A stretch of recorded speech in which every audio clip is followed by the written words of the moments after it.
Assalamualaikum warahmatullahi wabarakatuh. Perkenalkan, nama saya Aisyah Izzatunisa dengan NPM 2112011097. Di sini saya bersama dengan rekan-rekan saya, ada Afrizal Bakri dengan NPM 2112011094, kemudian ada Raden Alfaris Nur Hidayat dengan NPM 2152011059, dan ada Dewi Ningtyas Utami dengan NPM 2112011358, serta ada Mufti Afriansyah dengan NPM 2112011203.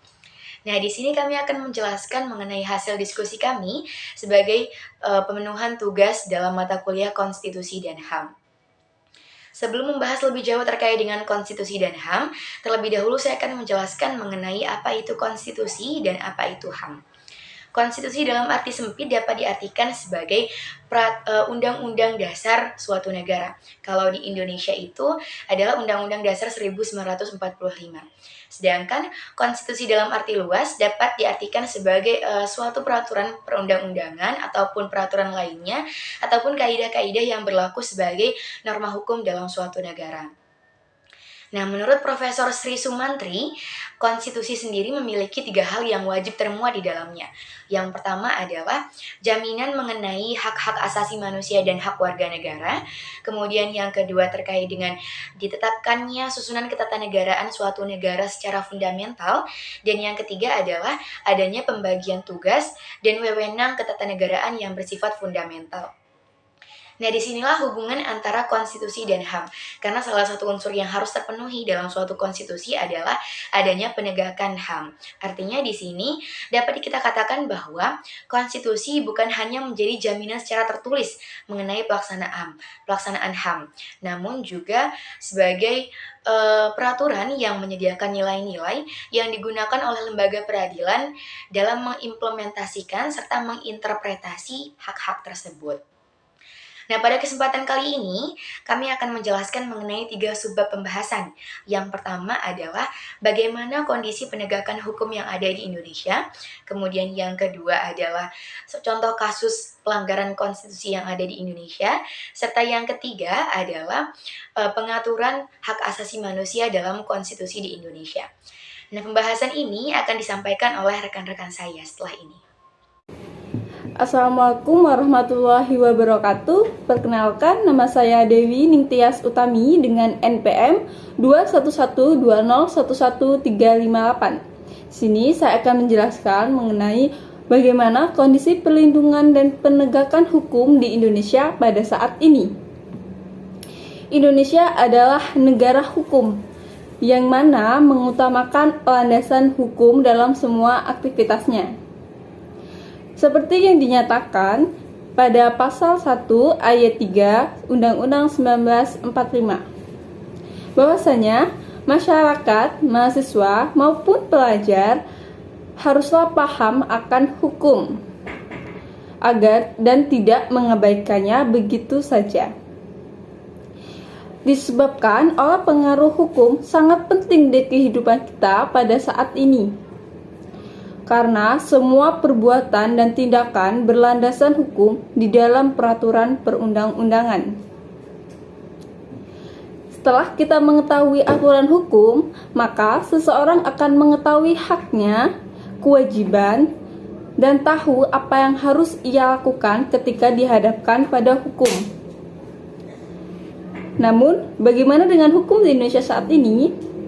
Nyatanya, hukum di Indonesia saat ini ialah sebaliknya. Banyak sekali kasus yang kita lihat bersama, seperti sabotase, diskriminasi, pengistimewaan bagi yang di atas dalam menangani kasus. Bisa dikatakan, atau yang sering dikatakan, hukum di Indonesia tajam ke bawah dan tumpul ke atas. Istilah ini tepat untuk mendeskripsikan kondisi penegakan hukum di Indonesia.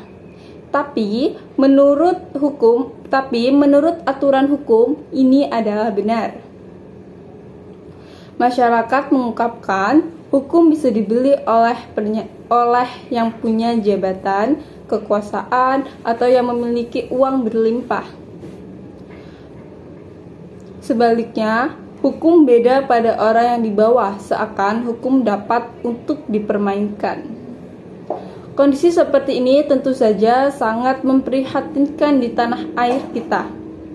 Kegagalan dalam mewujudkan keadilan melalui hukum menjadi salah satu masalah yang harus segera ditangani oleh pemerintah, agar kata dari adil tidak tumbang bagi masyarakat di bawah dan dapat melakukan hukum semestinya. Tapi tentu saja tidak hanya itu. Bahwasanya hukum di Indonesia tidak salah.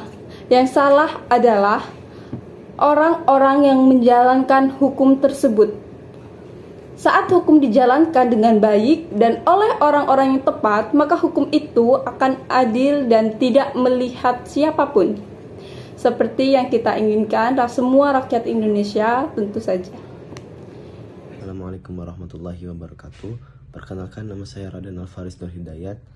Di sini saya ingin memberikan contoh-contoh tentang pelanggaran konstitusi, yaitu yang pertama ada mencoret-coret bendera kebangsaan, yang dimana bendera kita yaitu bendera merah putih merupakan simbol negara kebangsaan Republik Indonesia, yang dimana dalam sejarah, dalam perjalanan kemerdekaan negara Republik Indonesia ini, bendera merah putih memiliki banyak sekali nilai sejarah dan juga nilai histori. Dan juga bendera merah putih ini merupakan kebanggaan terbesar negara kita setelah bahasa dan juga kebudayaannya. Lalu selanjutnya juga adanya penyimpangan ideologis, yang dimana ideologi kita merupakan ideologi Pancasila. Dalam hal ini pernah kejadian dalam bangsa kita, yaitu sejarah G30 SPKI, yang dimana gerakan 30 September ini mereka menganut ideologi komunisme. Lalu yang ketiga adalah adanya penyimpangan kekuasaan, yang dimana dalam pembagian kekuasaan di negara kita ini ada badan-badan yang menjalankannya, yaitu legislatif, eksekutif, dan juga yudikatif, yang dimana setiap lembaga-lembaga atau badan-badan tersebut memiliki tugasnya masing-masing, sehingga tidak adanya tumpang tindih dalam menjalankan tugasnya masing-masing. Lalu selanjutnya tidak ada jaminan atas hak asasi manusia, yang dimana dalam konstitusi diamanatkan bahwa terdapat 3 poin penting mengenai HAM, yakni hak untuk hidup, kebebasan beragama, serta kebebasan mengeluarkan pendapat di muka umum. Namun pada kenyataannya HAM ini tidak dapat diberikan secara penuh dalam proses perjalanannya, sehingga hal tersebut terbukti dengan masih banyaknya kasus pelanggaran HAM yang bahkan tak dapat diselesaikan oleh pemerintah sampai saat ini, seperti contohnya kasus Munir. Lalu ada juga presiden yang menjabat seumur hidup. Kalau misalkan kita mengulik sejarah bangsa ini pada abad ke-19, di sini kita dapat melihat bahwasanya pemerintahan Soekarno terdapat kebijakan di mana presiden saat itu dapat memangku jabatan seumur hidup, yang dimana tentu saja hal ini sangat bertentangan dengan UUD 1945, yang dimana dalam Undang-Undang Dasar telah secara jelas tertuang bahwa masa jabatan presiden hanyalah 5 tahun. Setelah itu pun pada masa kepemimpinan Presiden Soeharto pula, yang dimana beliau memangku jabatan. Assalamualaikum warahmatullahi wabarakatuh. Nama saya Mufti Afriansyah dari Fakultas Hukum Universitas Lampung. NPM saya 21120110203. Di sini saya akan menjelaskan nomor 3, yaitu pengaturan hak asasi manusia atau HAM dalam konstitusi di Indonesia. Jadi yaitu pengaturan hak asasi manusia atau HAM dalam Undang-Undang NRI 1945 adalah bahwa antara hak asasi dan kewajiban warga negara adalah seimbang. Kebebasan HAM terhadap manusia lainnya dibatasi oleh undang-undang. Pembatasan atas pelaksanaan HAM hanya dapat ditetapkan dengan undang-undang dengan maksud semata-mata untuk menjamin pengakuan dan penghormatan hak asasi manusia dan kebebasan orang lain untuk memenuhi tuntutan yang adil sesuai dengan pertimbangan moral nilai-nilai agama, keamanan, dan ketertiban umum dalam masyarakat demokrasi. HAM di Indonesia bersumber dan bermuara di Pancasila.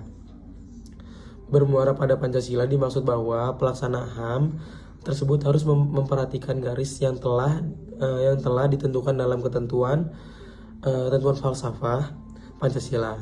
Bagi bangsa Indonesia, melaksanakan HAM bukan berarti melaksanakan dengan sebebas-bebasnya, melainkan harus memperhatikan ketentuan-ketentuan yang terkandung dalam perundang-undangan hidup bangsa Indonesia, yaitu Pancasila. Hal ini pada dasarnya memang tidak ada hak yang dapat dilaksanakan secara mutlak tanpa memperhatikan hak orang lain. Pengaturan HAM dalam Undang-Undang RI 1945 mengatur hak-hak dasar setiap warga negara di dalam bidang sosial, ekonomi, politik, budaya, sipil, serta hak atas pembangunan. Setiap warga negara seimbang antar hak dan kewajiban. Pengaturan mengenai HAM dalam Undang-Undang NRI 1945 adalah seimbang antara hak dan kewajiban. Jadi sekian menurut HAM di dalam Konstitusi Indonesia, yaitu hak dan konstitusi setara dengan Pancasila, yaitu seimbang, dan pengaturan Pancasila dan pengaturan HAM ini berada di Pancasila. Jadi setiap hak asasi manusia itu memilikinya itu sudah dari lahir. Saya Afrizal Bakri dengan NPM 2112011 094.